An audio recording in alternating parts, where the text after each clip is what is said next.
This is AKAAWOL, well, also known as Kevin. I guess I did that one backwards today. Never mind.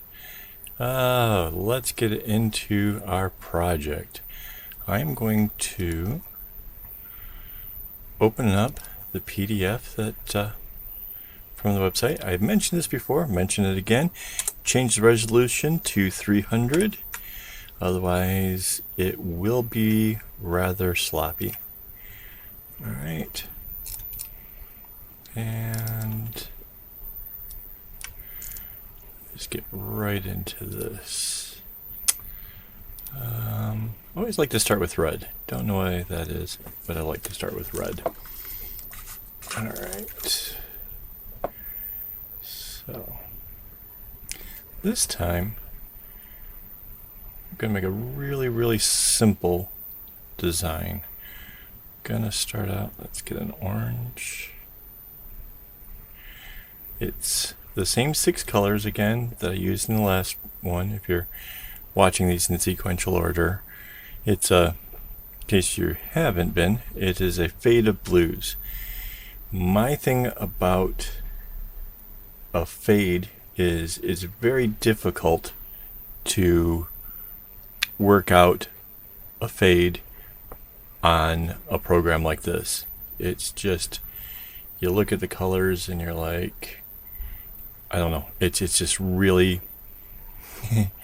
is this the light one, is it medium, whatever. If you just do the rainbow or something to that effect, you will just have it that much easier to see which way. So in my case here, I'm going to use red to represent the darkest, and it will be purple will represent the lightest color.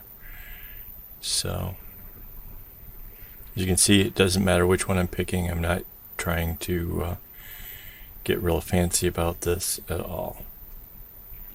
So you can see basically it looks like I'm just doing a candy stripe, and if I was going to fill in what was happening underneath, it would just be like this, right? So not doing anything complicated, no fancy knots, no zigzagging around, nothing like that.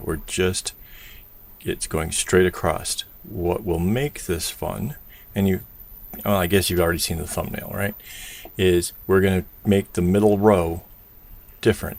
Now, if maybe that's a thing, trying to remember which row we're going to mess with, you can slide the line across here. Really makes it easier. So if you're trying to maybe change how this pattern works, this line thing here will make it really easy for you. So maybe you might have wanted to have it, over here and then one over on the other side or something. That's a really easy way to make sure that you're being consistent.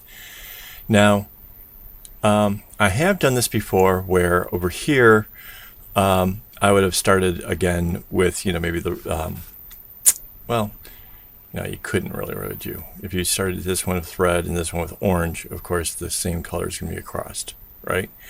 So let's get my paint tool again. So realistically, if I bring the purple across, I can make this one a purple, right? And what that will do is down here, I'll end up with 2 rows of purples. All right. And then if I grab the blue, whoops, I can do the blue. So basically going to just reverse the whole sequence. And that means the blue dot can go here. Again, I'm trying to teach how you can come up with your own designs. This is one method. So purple, blue, green, yellow, orange, red. So then when it finally cycles through the whole thing, the 2 reds will be together, i.e. the darkest, and these 2 purples, the 2 lightest, will be together. So it's not too terribly difficult. I think again, this is going to go under the category of beginner stuff. I really think pretty much anybody should be able to do this stuff. This is simple. All right, green, yellow. I used to have my Wacom program so I could toggle between these things. So purple, blue, green, yellow, orange.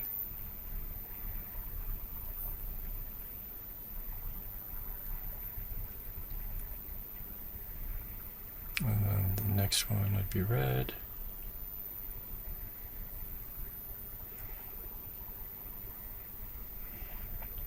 And then it goes back through the whole cycle again. So, for the most part, I mean, what I want you to take away from all of this is that by using these lines underneath, you could see that you wouldn't have been able to have started with the two reds being both in the center, because if you did, you're not going to get the spot here. It's just, that wouldn't work, right? So that's why maybe you need to use the graph paper so you can see what the end results are. You can follow the paths all the way down. You don't necessarily have to fill in everything to be able to figure that out. Though maybe sometimes that might help. Maybe it'll make it really clear for you. Some people are having a hard time, I guess. I got a couple of questions in regards to the graph paper as far as, well, how do I know which way is it going? Well, if you have a red on your left and you have the purple on your right and you see purple is here, well, you know that the knot went to the left. If you see the purple is then here, it kept going to the left. It didn't zigzag. If the purple had came out over here, then it had zigzagged. So that's pretty much it. That's what you need to know. It should be really easy. If you've been making bracelets a while, this should be easy. Even for a beginner, I'm not even using those extra knots. This is just going straight across. So the purple came from the right hand side. It's going to the left. It's a left-handed knot. The orange is going to the right. In fact, everything is going to the right except for this one middle row. All right. So basically, I think what we're left with now is I'll go start putting this together. Got the string here. Got a board and a clip. And you can kind of see the image we were working on is right there in the background. So, okay. So the object was we were going to start with the darkest over here. So here that is. Try to find a nice clear path for that to go. And now basically I'm going to make a figure 4. See how that kind of looks like the number 4. Pull that up through and that will bring the string this way. Just do it once. We're not trying to make knots like the bracelet. We're just trying to get all the strings to line up to have a nice brilliant start. So again, it's the figure 4. Once over. Next one.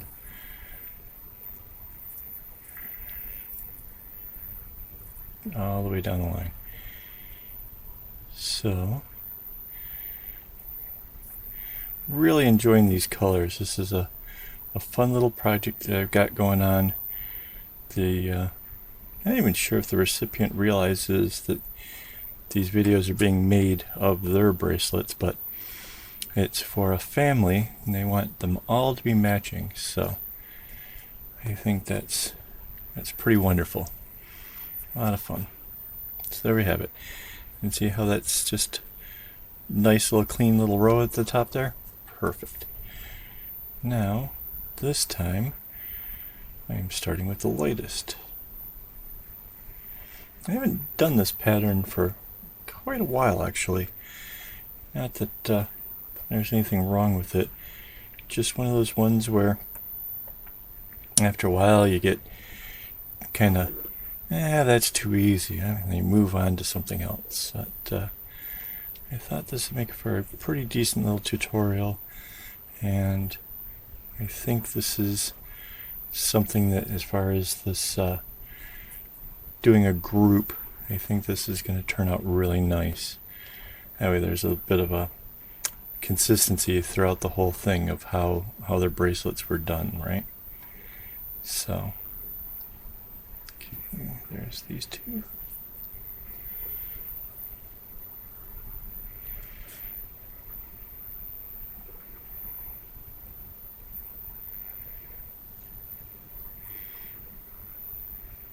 Kind of funny here, the lighting is optimized for the camera, but not exactly optimal for me.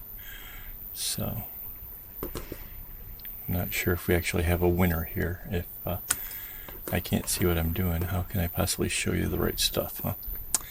Alright, so the purple is representing the lightest, and we knew that that was going to come across to the left, and that would be the first knot, right?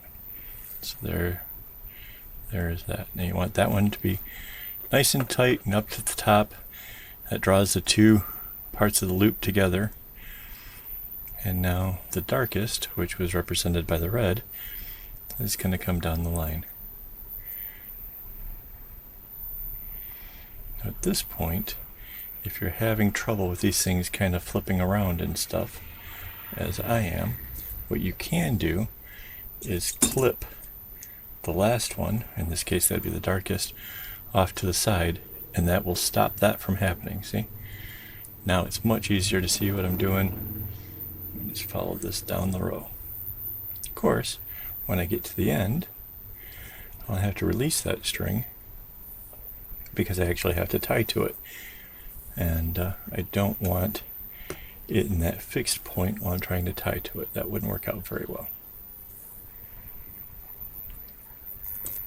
Okay, released. A little bit off screen there, but you get the idea.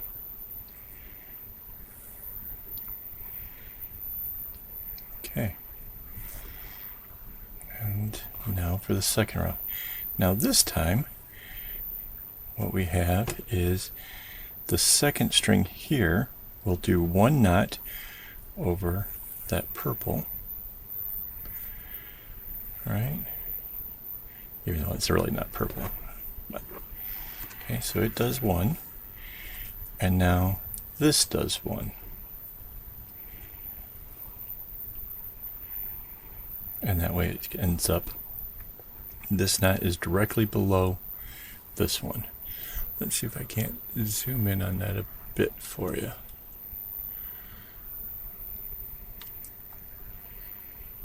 There. Right? So, as you can see, those are directly one above the other.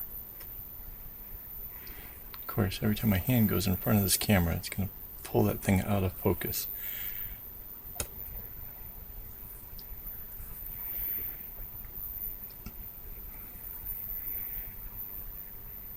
Okay. So, the first one, there was just one knot, then it goes down the line. The second one, you have to do a knot forward, and then the knot to the left, then all the way down. This time, I'm going to go 2 knots down. Now, the easy way to really notice what's kind of going on here, because when you're going to want to kind of get going at this, you want to be fast, you don't want to have to count. What the signal for the change is this light blue here was the one that just came over. So I'm going to just do a knot over top of that one, and it's that very next string that's going to do it. That's this one will be directly below. So I don't have to count at all. Now that it's basically set up this far, it's just a matter of do that and then follow the rest of the thing down the line. Okay. And I'll show it to you again in this next row.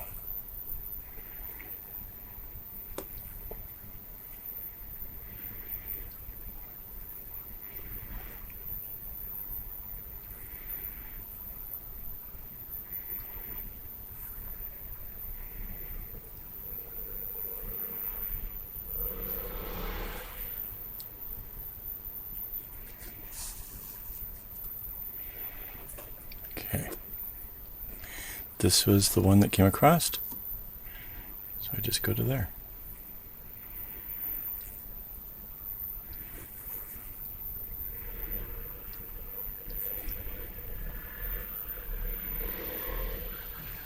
Again, this is a very simple design. You'll be able to pick this up in no time. I'm really confident of that. There's a lot of variations to it. If you go to AKAAWOL.com and then go over to the portfolio page, you will see that I have so many bracelets, just so many in there. I've made a lot more than that over the years. There was a period way back when where I was trying to put everything I could come up with into a book, and then I kind of stopped doing that for a really long time. But then I decided, you know what, there was something kind of fun about it. There was something neat about having a portfolio of everything that I've come up with. So I'm back to doing it again. So eventually you'll see this bracelet will be in there, as well as some of the other ones that you may have seen from Instagram or wherever. And you can use those as inspiration. You can, sit down and pull out the graph paper and see if you can't figure out how I made that happen. And maybe you get it exact, or maybe you come up with something your own that's more interesting, or, something that becomes your signature pattern, that one pattern that when people see that bracelet, they're like, oh, I know who made that. So I suspect if you went through my portfolio, you'll very quickly figure out which one is my signature pattern, which is the one that I enjoy the most. It seems to be everywhere.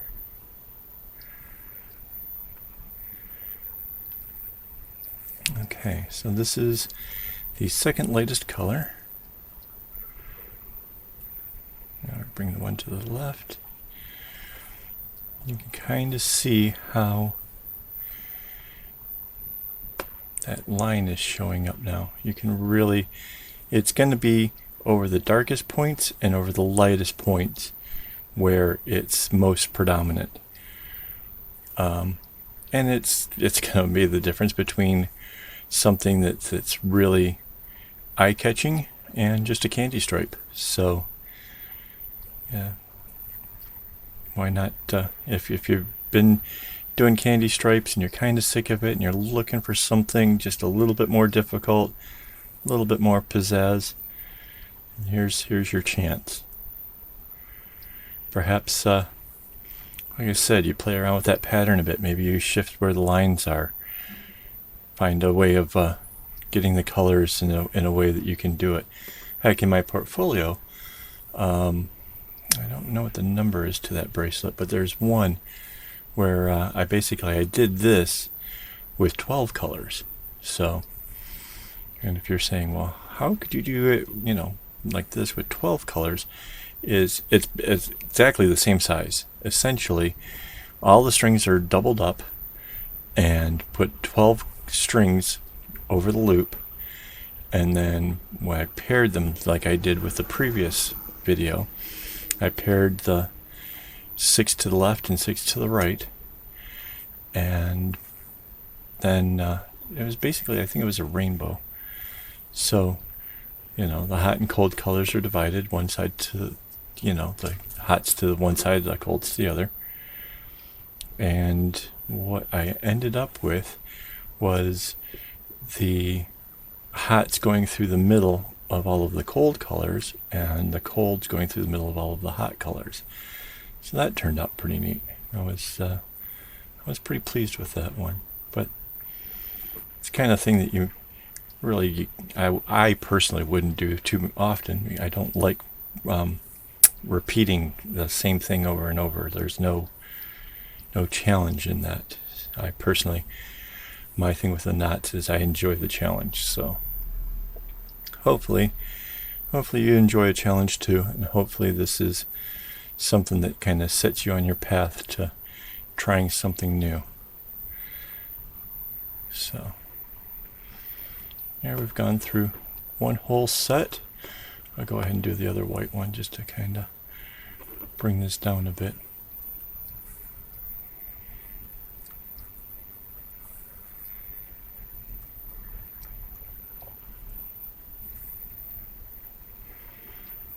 Yeah, so this is just 6 colors.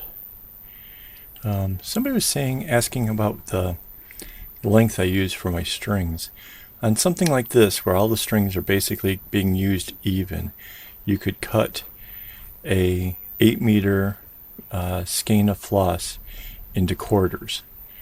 So that way you could use the string really efficiently. You could get the most out of it.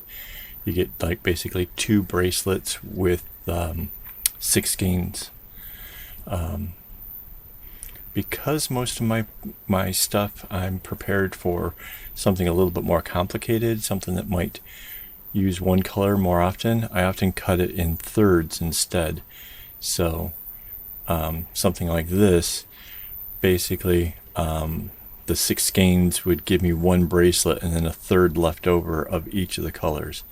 I can use that towards, let's say if there was going to be 3 bracelets, right? Then it would be 2 skeins to make 3 bracelets. So, kind of how I work it out. In case you were wondering, in case that was one of the things that you look at this and you wonder how I'm doing it. That's kind of how I do it. Yeah, that signature pattern of mine, that one kept going through the colors that are most on the outside, the color that gets used the most. That one would be just barely anything left, just a little bit left at the end. You know, nothing to braid up the tassel with, which used to drive me crazy. So, all right, I'm going to go ahead and finish this up and get a photo of it, and we'll finish up this video in a minute. All right. Okay, so there you have it. The bracelet's all finished. Makes a lovely little stripe down the middle. I hope you've enjoyed this video, and in the next video we're going to take the same design and, well, I guess we'll just leave that to the next video. Alright, thanks for watching. If you enjoyed this video, do click like and subscribe to my YouTube channel. If you have any questions you'd like answered in future tutorials, leave a comment below. For more on friendship bracelets, visit AKAAWOL.com. Also, be sure to hit me up on Instagram at AKAAWOL. Thanks for watching, and don't get your strings in a bunch.